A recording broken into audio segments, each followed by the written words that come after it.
பாலியல் குற்றங்கள் ரொம்ப அதிகமாகிடுச்சு. அது நம்ம குறைக்கணும்னு நினச்சாலும் அதிகமாகிட்டு இருக்கு. ஆனால் நம்ம எதிர்க்கட்சியாக இருந்தாலும் சரி, ஆளுங்கட்சியாக இருந்தாலும் சரி, வரப்புற கட்சியாக இருந்தாலும் சரி, சரியான எதிர்ப்பு தெரிவிக்க மாட்டாங்கன்னு அர்த்தமா? பாலியல் குற்றங்களுக்கு, பெண்களுக்கு எதிராக நடக்கக்கூடிய குற்றங்களுக்கு எல்லாம் தண்டனை கடுமையாகாமல் நீங்கள் அதை ஒழிக்கவே முடியாது. மற்ற நாடுகளைப் போல பாலியல் குற்றங்களுக்கான தண்டனை கடுமையாகணும். ஹாசினி என்ற ஒரு சிறுமி கற்பழிப்பு வழக்கில் கைது செய்யப்பட்ட அந்த பையனுக்கு விடுதலை கிடைச்சிருக்கு.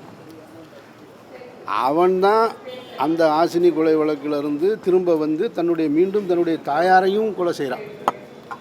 ஆனால் அந்த பையன் மீண்டும் வழக்கிலிருந்து விடுதலை ஆகிறான்னா இந்த சட்டத்தில் இருக்கிற ஓட்டையை நம்ம எப்படி தெரிஞ்சுக்கிறது? அப்போ என்னவா அவன் மேலே வழக்கு பதியப்பட்டது? அதில் சொல்லப்படுற காரணங்கள் 1 ஹவர் கேப் இருக்குது. அந்த குழந்தை இறந்ததுக்கும் அவன் வேறு இடத்துல இருந்ததுக்குன்னு சொல்கிறாங்க. அது இல்லை, அதனால் அவன் விடுதலை செய்யப்பட்டான் அப்படின்னு சொல்கிறது இருக்கு இல்லையா? இது மிகப்பெரிய கேவலம், அவமானம்னு நினைக்கிறேன் நான். அந்த சிறுமியின் மரணத்திற்கு நீதி கிடைக்காதப்பவே இங்கே சட்டத்தில் நிறைய ஓட்டை இருக்குதுன்னு நம்மளால் புரிஞ்சுக்க முடியுது. சட்டம் தண்டனை கடுமையாக்கப்படாமல் இதை ஒழிக்க முடியாதுன்றது என்னுடைய கருத்து.